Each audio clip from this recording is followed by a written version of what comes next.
So it's June the 2nd, and that means it's time to go around and do like our monthly walkthrough of the garden, or at least the highlights of what's going on.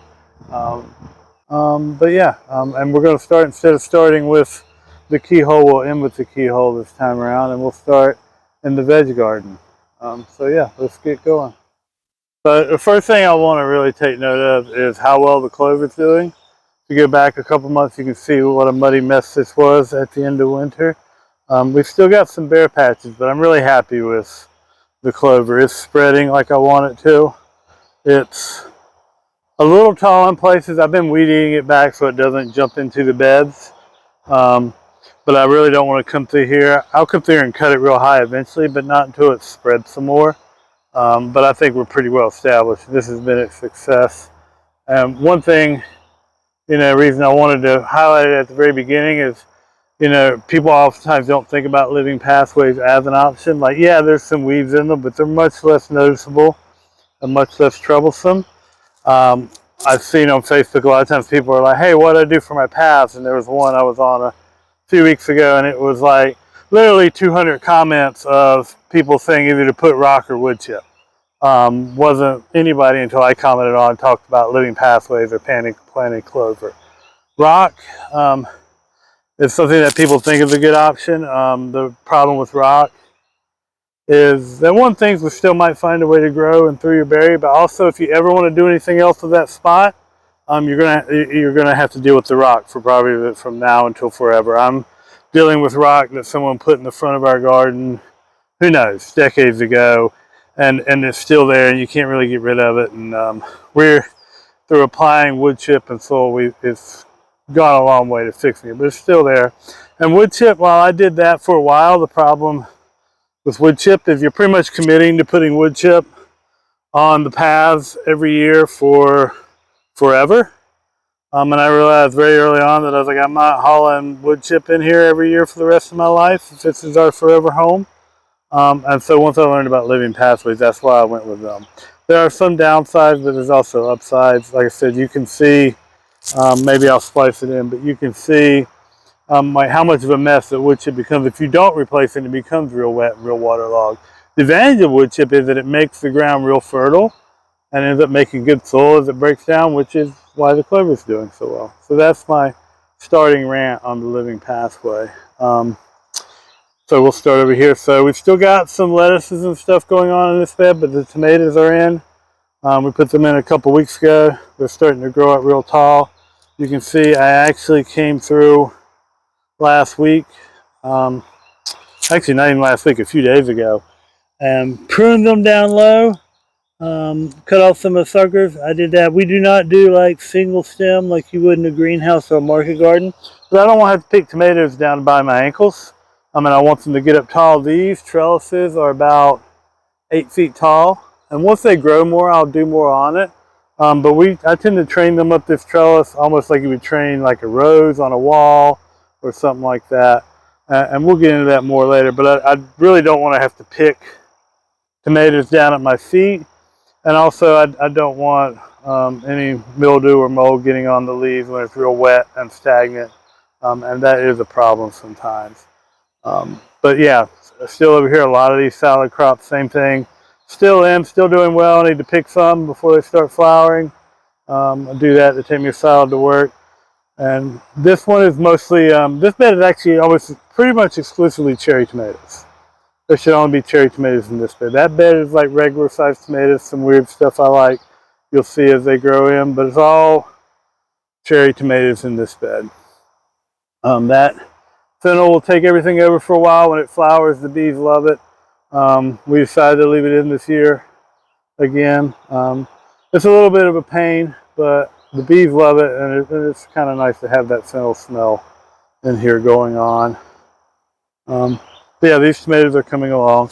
And then this bed, the tomatoes were planted probably about a week earlier, and they seem to have really shot ahead of the others. They too have been clipped in and pruned. The other big difference with this bed is we didn't plant this over the winter. So these two beds were planted with the salad crops, still have some in there over the winter, but this bed we didn't plant at all. It did get some compost from our homemade compost.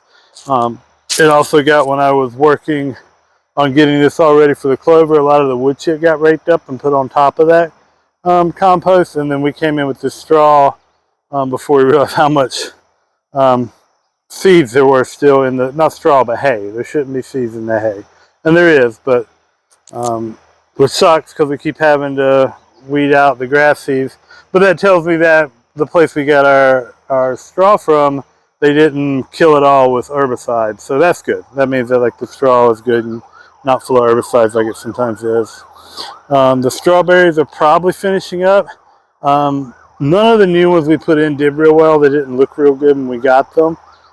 So we'll be trying to spread out the runners and stuff. But the strawberries, we're probably towards the end. We've cooked a few desserts with them. We've got a good run with them.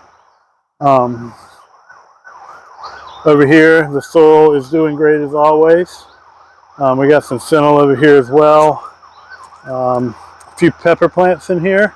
We got beets down there coming up. Might need to put in a few more beets. We got some sage. So this is doing real well. Then over here, this side is pretty sure those are beans. Fairly certain. Those are peas. We've already started harvesting peas. There's lots of snow peas coming in, and so we've already started harvesting them. They've gone in a couple stir fries. We'll need to harvest some more later today, but they're doing real well. Like I said, we flip-flopped the cucumbers and the peas. Last year the cucumbers were on the other side and the peas were, or the peas were on the other side, the cucumbers were over here, but we flip-flopped them. And the cucumber plants are coming up. I've still got a few radishes in there that probably need to be picked. But the cucumbers are coming along. We'll get them radishes out and probably still have time to plant some more. And then this stuff along here is doing all right. And then we got the bush beans. They're starting to put on some beans, so we'll have to start picking them as well. And that'll be good. And then down here, this other kind of brassica salad bed. I think there's some, there might be some, I forget in there. Haha. We'll see how many things I forget. But there's kale, there's cabbage. You can see all the beds. These are really pretty. All the beds, every corner of every bed has nasturtiums in it. If you haven't heard, nasturtiums are a good light trap crop for catching some of your pests that you don't want eating your tomatoes or really anything. We had them in most beds last year, and now we just put them in all the beds. And they'll spill out, and that's fine. And they're pretty, and the pollinators like them as well. So that's all good. Quick update on the pond. Still got to fix the pump. I'm working on that water feature now, the basin to fix that. But the plants are doing well. Senior Froggy is in there somewhere. He has made himself a home in there. Yesterday he was just like chilling and floating around. But he likes to kind of hide in here. But as soon as I finish working, fixing that basin, it's going to go back in, and we're going to do the rock and cut this off, and hopefully finally have this done and put together like a compilation of how that all has gone. But the water's doing well. The water's cleared up nicely. As these things grow in, they'll shade the water and keep it a little cooler. I'm really looking forward to all the water lilies. So yeah, so far happy with it. Just got to finish. The pond itself is nice. Just got to finish with everything around it. Haven't gotten any blueberries. Only starting to see them. She thinks the birds may be getting them, so I need to get over here with the tape and kind of see if that reflective tape will work over here. How close I can have it to the blueberries and get it to work. But they aren't doing a lot yet anyway. They're different kinds, so they fruit at different times too. But that one's usually our early fruiter, so I need to put some of that reflective tape on it and see if it works. And real quick on the bees, we lost that green hive there. I was afraid they didn't have a clean, and they didn't. And so now I got to clean that out too. They had a big hive beetle problem. They got really bad towards the end as they started dying out. So those all have to be cleaned. But they're doing well. I pulled some frames yesterday and probably got about 30 pounds of honey out of them. I don't try to pull everything all at once. Not all of it was ready anyway. and I'll pull some more here in a month or so. There'll probably be another, I don't know, 10, 12 frames. That's what I did yesterday. I did 12 frames and got about 30, 40 pounds. So other than that, the bees are doing well. We're at 3 hives instead of 4. That's fine because I only paid for 2 years ago. And we'll learn and we'll clean that one out, and it'll be ready for probably the next swarm, whenever that happens. These squash are doing real well. I'm not sure what that is on the other side. I'll have to ask her. I forget. But these are doing well. No fruit yet. This was one that I just kind of threw down last year. They're doing well. The Jerusalem artichokes, as always, are growing real well. They're real easy to grow. Almost too easy to grow. You definitely have to do them in a raised bed, and even then, as you can see, I'm starting to get some escape outside of the bed, but those rhizomes are really good. We're leaving the asparagus now. I could really harvest it for another month, but I'd have to cut all that down anyway. So we'll leave it. You'll see, we'll leave it till it turns yellow and then cut it back. It'll be ready for next year. The clematis is doing well. I did do a short on it. We'll need to cut it back later this year when it's done, but it's doing really good. I'm real happy with it. It's pretty. It's a nice splash of color back here. The blackberries in this one are coming along okay. They aren't doing as well as the others. They're kind of hard to see. I need to get in there and weed, but they're doing okay. So that's good. So some of the raspberries are doing okay. Looks like we'll have a few raspberries here. I need to get around and weed them too. This whole border has raspberries. You can kind of tell them by the stakes I put up. Some of them have done well, some have not. There's like 5 of each variety, and at least 1 out of each variety is doing really well. We're putting on new growth, so that's good. Still looking like we're going to have a pretty good blackberry harvest. They of course aren't ripe yet, but there's plenty of them, and their growth for next year look really good. So excited about that. Real hopeful to get a whole bunch of blackberries, hopefully all around the same time. The mushrooms back there aren't really doing much right now, so we're not going to go back there. Just kind of waiting on them. They kind of just pop up out of nowhere when they're ready. We won't talk about this too much, but this is the shade border. Last week's video kind of went over this whole thing a little bit, but so far everything seems to be doing well, perking up. When I cut grass earlier this week, I came in and put some of the fresh clippings on to help hold in moisture. And 2, I always kind of feel like this compost from the dump may be a little carbon heavy, so to throw some nitrogen on there with some fresh grass clippings doesn't hurt. And it's never too much. It's never like, you don't want too thick of a layer because they'll mat up and water won't get through. And I cut the yard in sections for a lot of reasons. One, so I won't have to figure out what to do with all the grass clippings. They either go as a mulch or they go in the compost.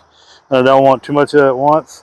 Also, I'm just kind of lazy and I have plenty of things to do, so just taking 2 hours to cut the entire yard, it really doesn't work a lot of times. So I like to take, you know, do like 30, 40 minutes at a time and really take my time spreading the grass. And I did not know that hydrangea started flowering. That is really nice that has started to happen.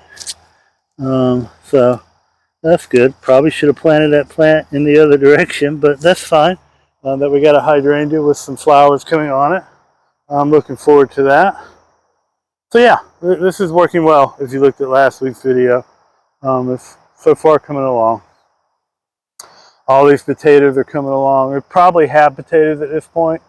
Need to get up, come out here. We'll usually just harvest a bag or 2 when we need potatoes. That's what we'll do. So we got to get the potatoes out here. The onions are looking like not a success here again this year. Shocker. It is what it is with the onions. We'll get them eventually. But yeah, the onions are doing what the onions tend to do for us. There's been a few strawberries in the tower. These are different varieties, but mostly everbearing, so there's not been a lot of them. But there's been a few here and there. My zinnias are coming up, but not as much as I felt like they should have. I planted way more zinnias than that in there, and they just have not done great. I know I went through the orchard a little bit the other day or the other week, but the sage is starting to bloom.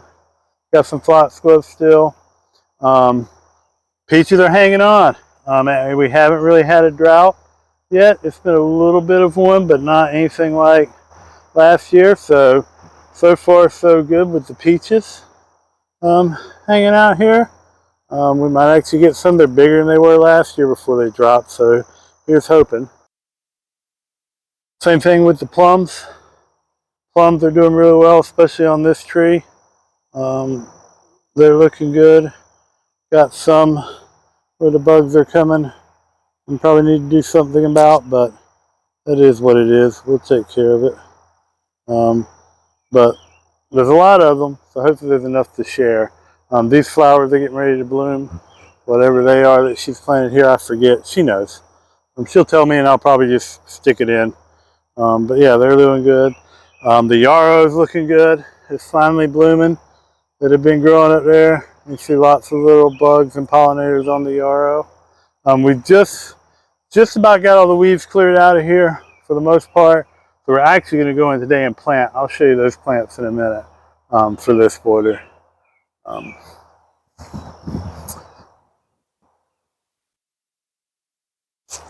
This is the Indian blood peach, and there were peaches on it. Don't tell me they're not anymore. I'll be upset. Not seeing them. That'd be depressing. Because no, I really was looking forward to these. But we'll take what we can get. It's still a young tree. It's still too early. Oh, there goes the bunny. There goes the bunny. You see the bunny? Yeah, there he goes. And there goes the squirrel after the bunny. If you've been doing we've been doing shorts of all the bunny video, I've still got more bunny video for that. They are everywhere, which is cool to see. Not so cool to see that there's no blood peaches on that. The window box is doing well. Real happy with that. Haven't seen any hummingbirds yet. That one just hasn't bloomed, but the foliage is nice. But yeah, those are real pretty. That's a nice red. From the inside, they look purple on the other side. I feel like she's like they're red, not purple. But this is why, because on the other underside, they are purple. So, I was not wrong. They're purple on the underside, red on the upside. Okay. A couple real nice soft pink bloom in there. But they're nice. Apples still hanging on this tree. Again, looking forward to that. Hopefully we'll get a few apples. Again, like these trees are all young. So we won't get a return on them for a while. As we were joking, we were watching something, someone was talking about cost-benefit analysis of gardens. It's like, well, you definitely can't do it in your first year because there's so much initial upfront cost that it really have to get going a couple of years before it becomes beneficial. We're probably getting close to the plus side when it comes to the veg stuff, not the fruit though. She came in, planted a bunch of stuff around the alpines or the stumpery. We're calling it the stumpery because of the stump. But those are all doing real. Those are my favorites that I keep saying I'll show you, and they're always closed up because I do these in the evening instead of the morning or afternoon. But these are, I just love these. They're looking a little rough now, but they're gorgeous, and there's some new ones coming. But they'll freshen up. They'll freshen up. I got to come through and cut the comfrey. I just did a comfrey TC with a lot of it, so just so I could come in here and cut up all the comfrey and make some comfrey tea. I usually do nettle, stinging nettle with it too, but it's probably just going to be comfrey this time around and let that set. And a few other things put in the border. Like I said, we're going to finish that border today. As a matter of fact, while we're over here, I will show you that. It's lovely. Which one's that? Oh, the purple thread leaf. Yeah, it's nice. So, all these are hopefully going in today. There's some red hot pokers, some coleus, some fuchsia, a few other things to go in. But yeah, I'm looking forward to that. We really need to come around here and probably deadhead a lot of this chamomile. It smells really nice, but the stuff that's falling over, we're going to have to come in and deadhead that. So you'll probably see that soon. Probably the next video will be that front border planted and maybe some other things. And then over here to the salad and melon bed, which is, you really can't complain about that kale. Like, that is fantastic kale. It looks really good. The bugs have gotten some of it. Something's been eating one of the lettuces, but that's how it is. The rabbits like one particular lettuce, and we're just like, okay, we'll always plant that lettuce and they can have it. That's fine. Everything has to eat. You remember that. Everything has to eat, and you should make sure you plant enough that other things can eat. Don't be greedy as a gardener. That is not the way to be. Thyme is doing great. I always come out here and get thyme. Not sure how those melons are doing. I know she planted some seeds too, some fresh seeds with it. But yeah, this bed, hopefully we're going to get melons this year. We planted them plenty early enough. The tea rose looks nice. Real happy with that. We're going to go take a look at a couple other things before we check out the keyhole garden and chill for a second. Oh yeah, the grapevines. This is one that we put in this year. It's doing well. It's about to reach height, so I can start having it go down the line. So really looking forward to eventually having some muscadines really here. I'll show you the other vines. So this vine's doing better than all of them. This is the one last year we got 3 pairs, and this is the only pair that survived for whatever reason last year, but it's done really well. This is about to where I want it at the end, so I'll be able to cut it off. So this one I've been pruning pretty regularly because I needed it to really get some length. This one I've only been pruning this side up. Need to kill those things. I try not to kill critters, but those have to be killed. But this one I've been pruning this side. It was a lanternfly. They like grapevines, especially when they're young. So you gotta, when you see the little lanternflies, you have to kill them. That's the first one I've seen. She's seen a few. But this part I didn't prune because it's kind of short to the pole. And I'm letting it go wild. We might get grapes. I doubt it. We probably got another year. And then this one hasn't come up out of here yet. But if you can't see, I'll cut it out. But it's getting growth down in there. So that's good. Got pumpkin and squash in that bed. And then there's pumpkins over here and spinach that I should have picked before it started flowering like this. But it looks good. You can see my extractor over there. So, like I said, I extracted about 30 pounds.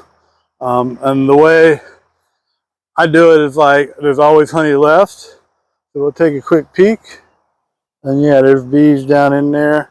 Cause they will clean out the honey. The bees will clean out all the honey from it, get it cleaned out of there, and then I'll wash it out real good with soap and water. But I let them try to get as much honey, reclaim as much honey as they can. These are doing okay. Deer might be eating tops off the dahlias. We'll see.